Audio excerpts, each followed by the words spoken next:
Assalamualaikum warahmatullahi wabarakatuh.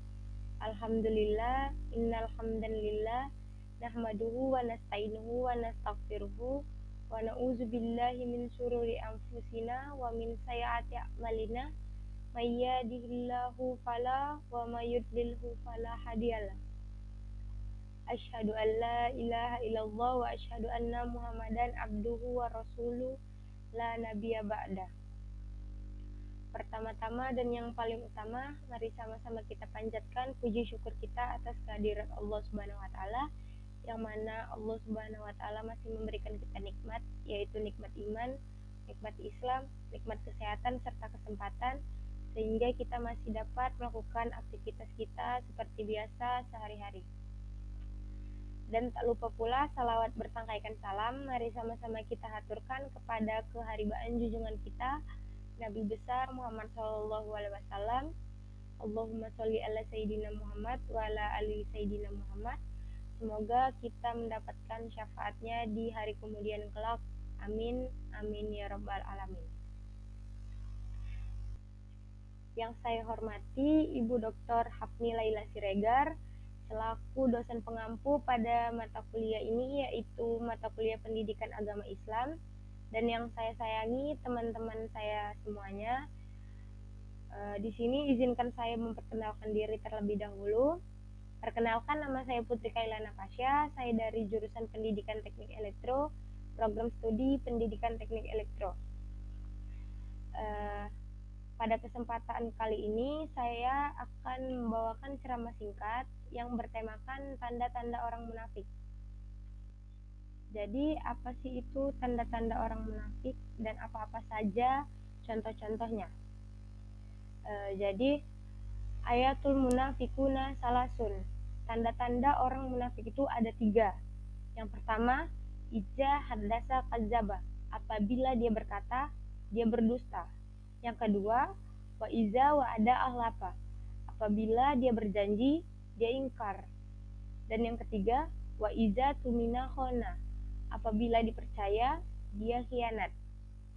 Hadis riwayat Muslim. Bapak, Ibu, saudara-saudari rahimakumullah, ada kisah seorang Luqmanul Hakim yang diperintahkan oleh raja. Pada suatu hari, utusan raja datang mengetuk pintu rumah Luqmanul Hakim. Utusan raja itu berkata, "Ya Luqmanul Hakim, raja memerintahkanmu untuk menyembelih 1 ekor kambing dan memilihkan 2 bagian daging yang paling enak." Kemudian Luqmanul Hakim pun pergi ke pasar dan menyembelih 1 ekor kambing dan memilihkan 2 bagian daging yang paling enak tersebut. Lalu setelah dipilihkannya, Luqmanul Hakim pun mengantarkan 2 bagian daging tersebut ke istana. Sesampainya di istana, kemudian kedua bagian daging itu dimasaklah oleh pelayan-pelayan istana dan dihidangkanlah kepada raja. Raja tidak berkata apa-apa.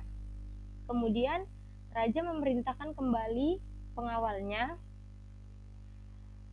"Wahai pengawalku, perintahkan kepada Luqmanul Hakim untuk menyembelih 1 ekor kambing lagi dan memilihkan 2 bagian daging yang paling tidak enak." Kemudian pengawal pun mendatangi lagi rumah Luqmanul Hakim.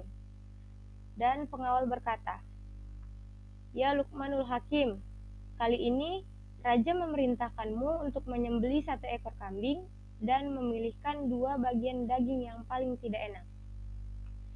Kemudian Luqmanul Hakim pun melakukan kegiatan yang sama, yaitu pergi ke pasar dan menyembelih 1 ekor kambing. Kemudian Luqmanul Hakim pun memilihkan 2 bagian daging yang paling tidak enak, lalu mengantarkannya ke istana kembali.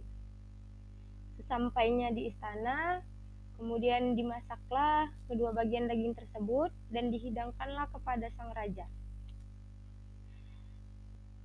Kemudian setelah dihidangkannya lah bagian daging tersebut di atas meja, raja merasa marah dan merasa terbohongi oleh Luqmanul Hakim. Raja berkata kembali kepada pengawalnya, "Wahai pengawalku, bawa itu Luqmanul Hakim kemari." Kemudian pengawal pun mendatangi lagi rumah Luqmanul Hakim.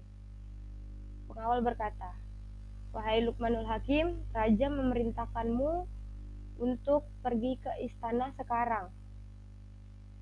Kemudian Luqmanul Hakim menurutinya dan pergi ke istana.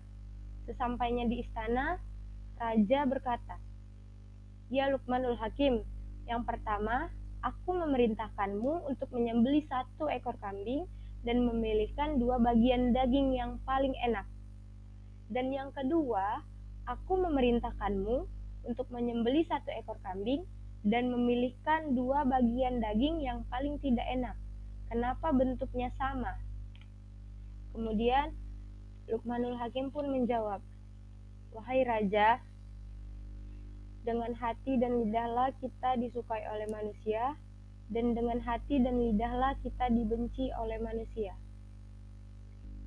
Bapak, Ibu, saudara-saudari rahimakumullah, demikianlah yang dapat saya sampaikan.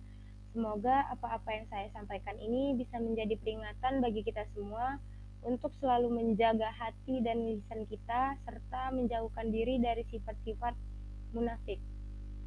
Marilah kita sama-sama menjadi pribadi yang jujur, amanah, dan penuh hikmah, sebagaimana yang dicontohkan oleh kisah Luqmanul Hakim. Fusikum wa nafsi bitaqwallah. Wassalamualaikum warahmatullahi wabarakatuh.